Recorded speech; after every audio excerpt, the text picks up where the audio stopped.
องประชุมสมัยสามัญเทื่อที่ 9 ของสภาแห่งชาติสุดที่ 9 ได้อัดลงด้วยผลสำเร็จการกระนำขันสูงภายหลังดำเนินมาแต่วันที่ 9 มิถุนายน 2025รวมเป็น 14 วันราชการฮอดวันที่ 26 มิถุนายน 2025กองประชุมสมัยสามัญเทื่อที่ 9 ของสภาแห่งชาติสุดที่ 9 ได้ก้าวเข้าสู่พิธีปิดอย่างเป็นทางการ โดยการเป็นประธานของทานปริญญาเอกไสยสมพร พรหมวิหารกรรมการกลุ่มการเมืองศูนย์กลางภาคประธานสภาแห่งชาติเข้าหัวมีทานทองรุ่นศรีสุริตเลขาธิการใหญ่คณะบริหารงานศูนย์กลางภาคประชาชนปฏิวัติลาวประธานประเทศบรรดาการน้ำคันสูงอดีตการน้ำคันสูงของภาครัฐท่านสนไส้ศรีพันดรกรรมการกลุ่มการเมืองศูนย์กลางภาคนายกรัฐมนตรีและบรรดาทานสมาชิกรัฐบาลบรรดาทานสมาชิกสภาแห่งชาติจาก 18 เขตเลือกตั้งทั่วประเทศบรรดาทานทูตตนุทูตต่างหน้าองค์การจัดตั้งสากลประจำสาธารณรัฐประชาธิปไตยประชาชนลาวและแขกถึกเชิญ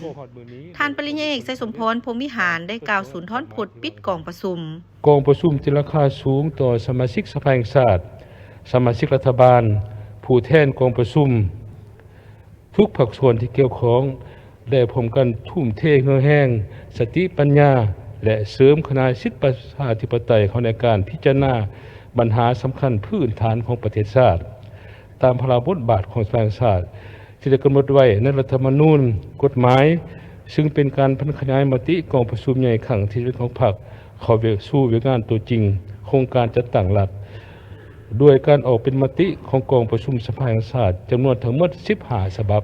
ผลสำเร็จของกองประชุมสมัยสามัญเทื่อที่ 9 ของสภาแห่งชาติสุดที่ 9 แม่นผลของการมีส่วนร่วมของทุกภาคส่วนที่เกี่ยวข้องโดยเฉพาะบรรดาสมาชิกสภาแห่งชาติที่ได้นำใช้สิทธิประชาธิปไตยหัวคิดประดิษฐ์สร้างและความรับผิดชอบทางด้านการเมืองของตนในการสุมสติปัญญาเข้าในการค้นคว้าประกอบความคิดความเห็นต่อทุกปัญหาอย่างถี่ถ้วนสร้างสรรค์หัดกลุ่มภาวะวิสัยมีเหตุมีผลแท้ตัวจริงบนพื้นฐานแนวทางเปลี่ยนแปลงใหม่ของพรรครัฐธรรมนูญกฎหมายของรัฐและสภาพความเป็นจริงทางด้านเศรษฐกิจสังคมของประเทศเฮาในปัจจุบัน